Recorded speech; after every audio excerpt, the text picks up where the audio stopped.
ঘরের মহিলারা অসুস্থ হলে আসলে বোঝা যায় সংসারে তাদের প্রয়োজনীয়তা আসলে কতটা। আসসালামু আলাইকুম বন্ধুরা, সবাই কেমন আছেন? আশা করি ভালো আছেন।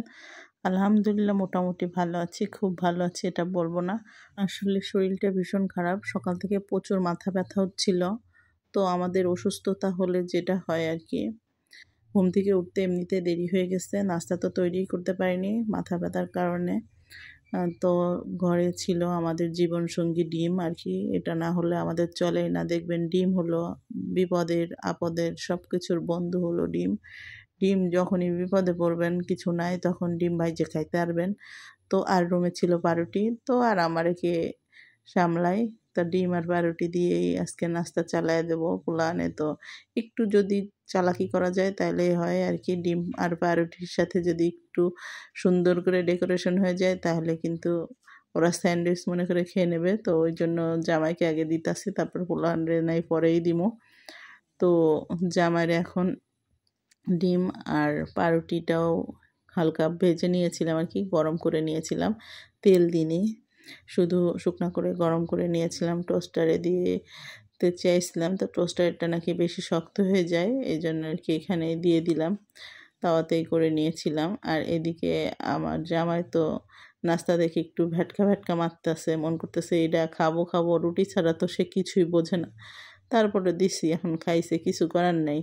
বলতেছি বউ একটু মাঝে মাঝে অসুস্থ হলে এরকম নাস্তাও খাওয়া লাগে, দেখেন তাকানোর স্টাইল কি, এই কথা শুনে হ্যাঁ ভ্যাটকা দিতেছে। তো চাটা খেয়ে এখন সে বের হয়ে যাবে, সে কিন্তু জানেও না যে আমি ভিডিও চালু করে রেখেছি। তো কিছু কিছু টাইমে আর কি ভিডিওর মধ্যে তার ভ্যাটকানো দেখা যায়। তো ভালোই লাগলো, মোটামুটি আমি ভয়েস দেওয়ার সময় হাসাহাসি করছিলাম। তো আমার জামাই আর কি কালকে রাত্রে ফল নিয়ে এসে এরকমই ব্যাগ ধরাই আছে, আমি উঠাইনি, কারণ শরীরটা কালকে রাত্রে থেকেই খারাপ ছিল। তো এখন সেগুলি নামাই নিচ্ছি। আর জামাই দেখছি কমলা নামাই খাইছে আর কি। তো যেগুলো মোটামুটি নিয়ে আসছে, বাচ্চারা সারাদিন এটা ওটা খায় আর কি টুকিটাকি।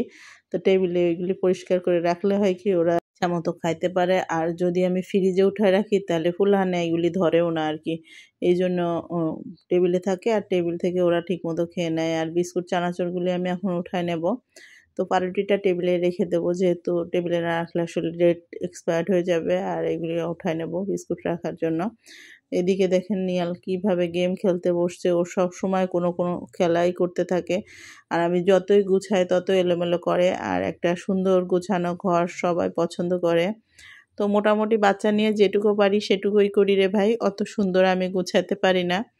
তো সকালবেলা উঠে এই যে পরিপাটি করে তারপরে রান্নাঘরে যায়। তো আজকে রান্নাঘরে আজকে আমার ঢুকতে ইচ্ছা করছে না, তারপরেও করতে হবে টুকিটাকি। আজ এখানে শেষ করলাম, আল্লাহ হাফেজ।